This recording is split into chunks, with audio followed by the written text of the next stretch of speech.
Bismillahirrahmanirrahim. Assalamualaikum warahmatullahi wabarakatuh.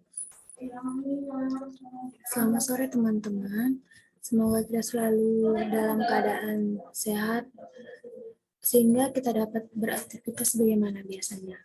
Sebelumnya, perkenalkan, nama saya Ayuda Saputri Amelia Handayani, biasa dipanggil Ayu, dengan NIM 501200433. Saya merupakan mahasiswi dari Universitas Islam Negeri Sultan Taha Saifuddin Jambi, dari kelas 4C, Prodi Ekonomi Syariah.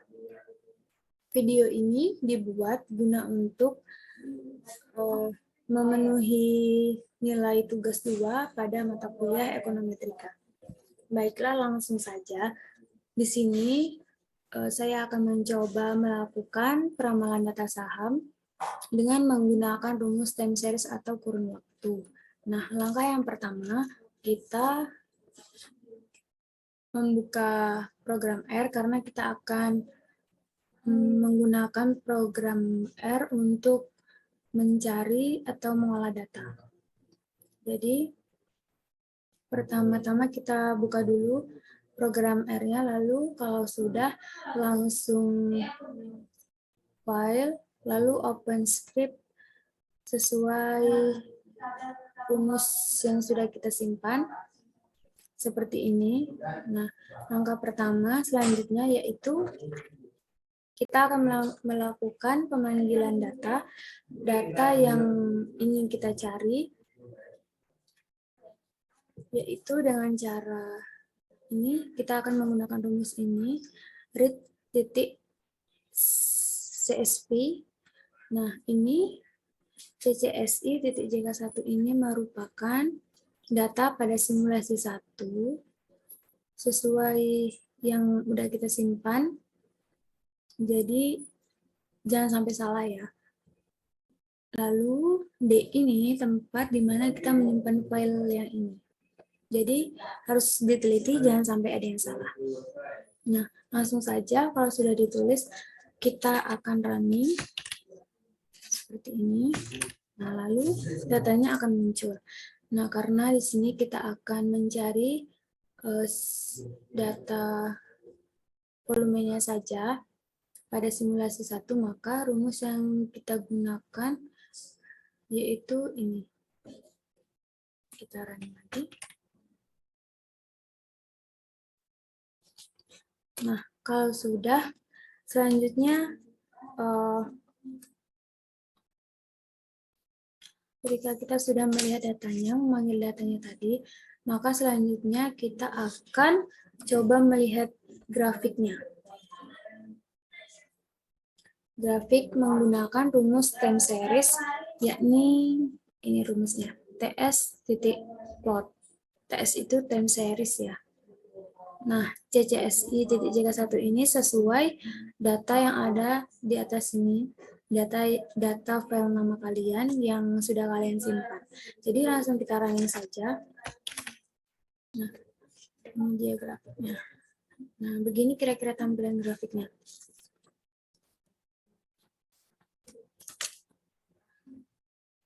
Nah, di sini grafiknya ini banyak ya. Nah, ini namanya standar deviasi. Standar deviasinya ini kemungkinan positif 1. Kenapa? Kita bisa lihat dari di sini, makanya jaraknya dari yang pertama, kedua, ketiga ini 1, 2, dan 3. Baiklah, selanjutnya kita memasuki library the series. Nah, pertama-tama yang harus kita lakukan adalah mendownload package the series ini. Langkahnya ada di menu package, lalu install package. Lalu akan muncul nanti pilihan negara, kita pilih Indonesia, lalu pilih the series ini, dan pastikan jangan sampai salah juga ya. Nah, lalu karena di laptop saya ini sudah saya install, maka kita langsung running saja seperti ini. Selanjutnya ada rumus ADF test. ADF test. Rumus ini digunakan untuk mengidentifikasi suatu data atau stationary atau konstan. Nah, stationary itu merupakan suatu asumsi yang harus ada saat kita mencari model ARIMA. Kita langsung running saja. Akan muncul seperti ini. Nah, kalau sudah muncul, kita langsung fokus pada p-value, yaitu 0,01.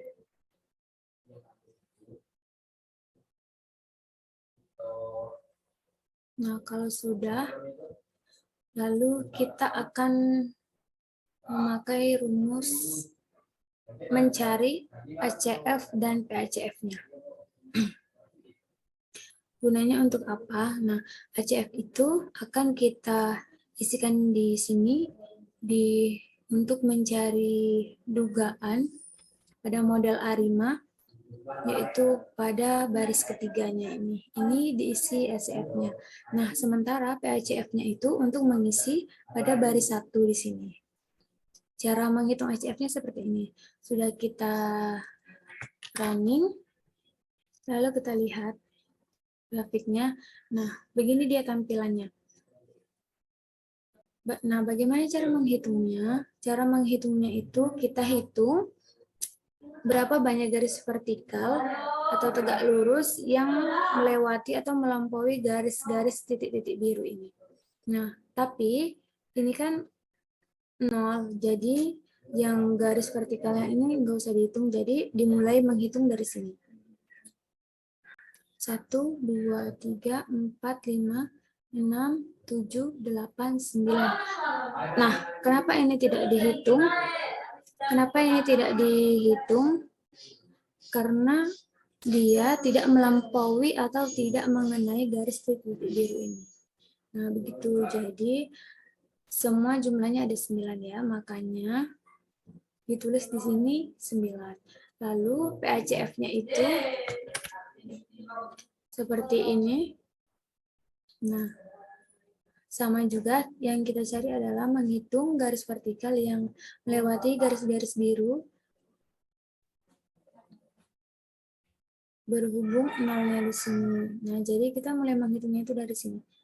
1, 2. Nah, ada 2.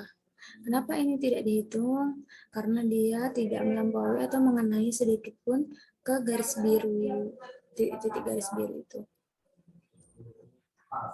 Nah, jadi kita isi di sini. Nah, ini kan ada dugaan 1, 2, 3, dan 4. Nah, kenapa? Ini saya nulisnya random saja ya, tetapi yang harus diperhatikan adalah tidak boleh terlalu jauh melampauinya, hanya boleh setidaknya dua angka. Misalnya ini 9, jadi kita boleh menulis di sini 10, 8, 6, kelipatan 2. Boleh, 1 juga boleh. Dan ini saya menulisnya random ya. Terus sama juga bagian yang pertama PHCF-nya ini. Sama juga seperti itu. Nah, kenapa ini di tengahnya 1? Yang di tengah ini kita lihat dari sini p-value-nya. Nah, untuk melihatnya coba kita langsung running.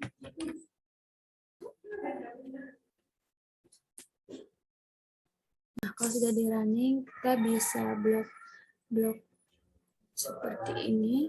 Jika kita ingin melihat datanya ya, kita running lagi.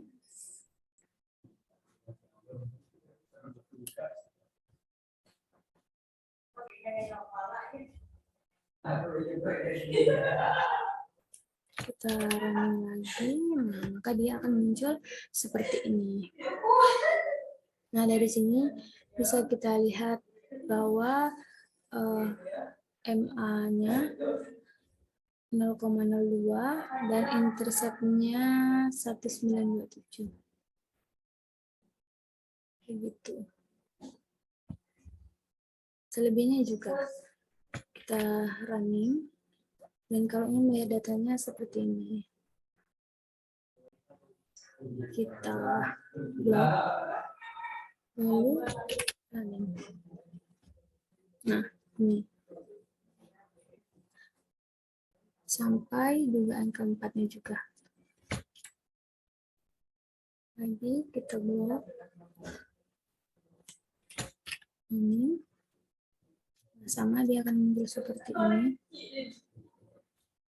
Lalu dugaan empatnya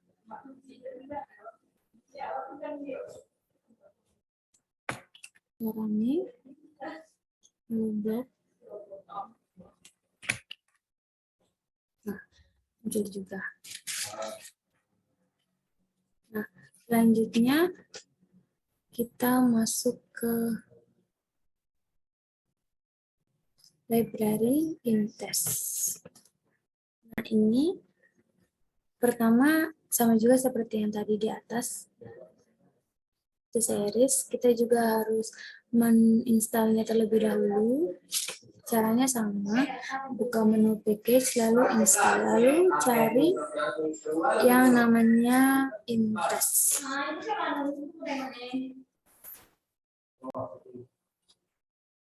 InTest ini, pada rumus ini digunakan untuk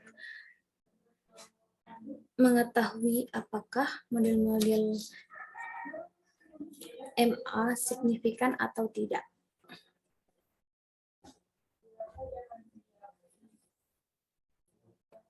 Model ini signifikan atau tidak. Nah, caranya, rumusnya ini. Curve test dalam kurung dugaan 1. Karena ini dugaannya ada 4, jadi kita coba cari keempat-empatnya. Nah, kalau sudah ditulis, kita langsung running saja. Nah, ini dia. Nah, di sini diketahui bahwa intercept-nya yang signifikan.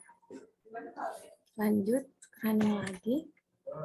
Untuk dugaan kedua, di sini MA7-nya yang signifikan. Lanjut, dugaan 3, intercept-nya yang signifikan. Lanjut lagi, nah kalau di sini ada 3 ya. Ada ARL, MA1, sama MA6.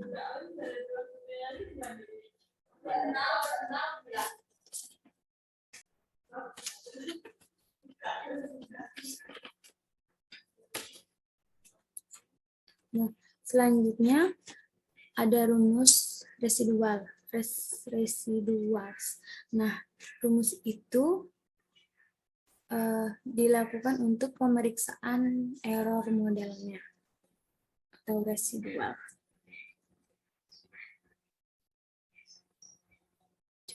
Langsung kita running saja.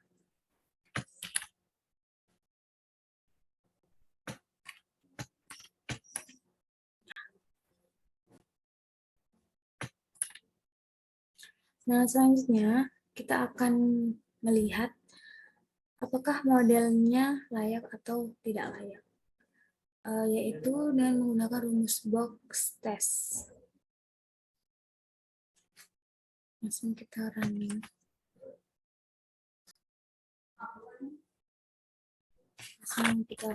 Dari tadi model 1 sampai 4-nya. Nah,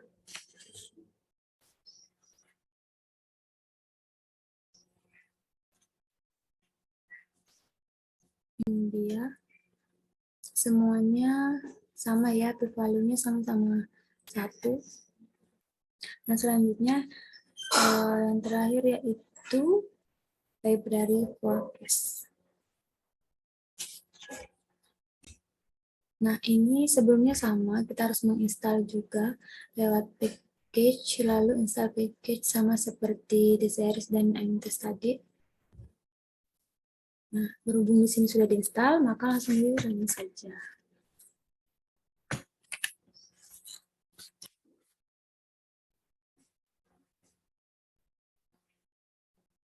Nah, di sini ada namanya akur pokoknya itu rumus untuk dugaan. Langsung kita running dari dugaan 1 sampai ke 4-nya. Nah, di sini bisa kita lihat ME-nya itu hasilnya negatif semua. Nah, kita bisa juga melihat dari RMSE-nya ini. Nah, kita lihat yang mana yang paling kecil errornya untuk kita lakukan peramalan data untuk 10 data ke depan. Nah, kita lihat dari dugaan 1, 2, 3, 4, mana yang paling kecil errornya, yaitu yang dugaan 2 kan ya. Jadi langsung aja kita coba pakai rumus forecast dalam kurung dugaan 2. Kita coba running. Nah, ini dia contoh 10 data ke depannya. Yang peramalan yang kita lakukan terhadap 10 data ke depannya.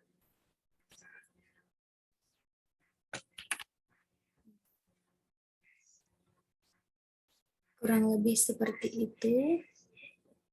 Sekian penjelasan dari saya. Semoga bermanfaat. Jika ada kesalahan atau salah kata, saya mohon maaf. Saya akhiri.